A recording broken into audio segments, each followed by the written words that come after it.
Hi, we've had a fantastic session today on sleep disordered breathing and insomnia. Professor Nancy Collop started off with a case of obstructive sleep apnea with desaturation, also having obstructive airway disease. A lot of us respiratory physicians see COPD and asthma in practice, and many of us think that these patients have sleep apnea more common than the general population. Interestingly, this is not necessarily the case.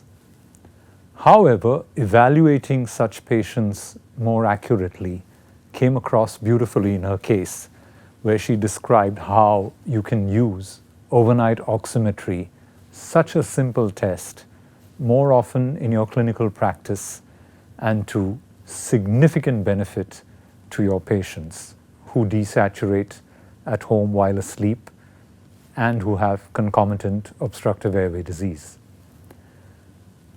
Nancy, in her same case and in the subsequent case, has also shown us the importance of looking at the hypnogram. And though as respiratory physicians we are trained to look at the apnea-hypopnea index and desaturation, the intricacies of the hypnogram were brought out beautifully by Professor Collop. She showed us where we should look when we look at REM sleep, what undulations of the oxygen saturation curve tell us whether the patient has obstructive sleep apnea or REM-induced hypoventilation or REM-related hypoventilation, and how that can influence the decision on CPAP versus NIV. Her second case was a very interesting case of obesity hypoventilation syndrome, something often managed by general physicians with simple NIV and sent back home to use their NIV machines regularly. But the intricacies of obesity hypoventilation syndrome in terms of the fact that CPAP works in the majority of patients and most of them don't actually need NIV.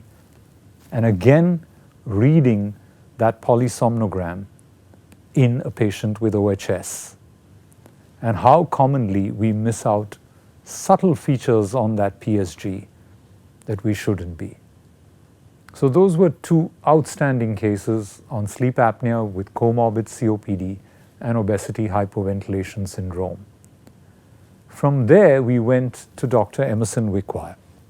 And Emerson has spent a large part of his lifetime on sleep-related issues and especially insomnia. And we thought it was very appropriate to discuss a case on insomnia because as chest physicians who sometimes call ourselves sleep specialists, ever too often do we see a patient who walks into the clinic with a complaint of insomnia. Emerson beautifully brought out how common the problem is in clinical practice and how we should approach it, not just in patients with obstructive sleep apnea, but otherwise as well. Non-pharmacological treatment is the way to go in insomnia. It was pretty much obvious that not only do we need to understand the benefit of cognitive behavioral therapy, but that we need more people trained in this, whether online or physically, to impart it to patients, either online or physically.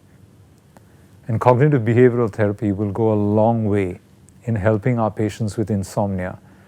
And simple questions that we need to ask our patients with insomnia that most of us never have the time to do can make such a difference to what the patient wants rather than what we want, which is often a quick solution with limited time in our practices. So, having concluded with a case on insomnia, we've packed together in this session a lot about obstructive sleep apnea, the issues that patients have with CPAP, obesity hypoventilation syndrome and its intricacies, and insomnia. And I hope you've enjoyed this session as much as I enjoyed hosting it. Thank you.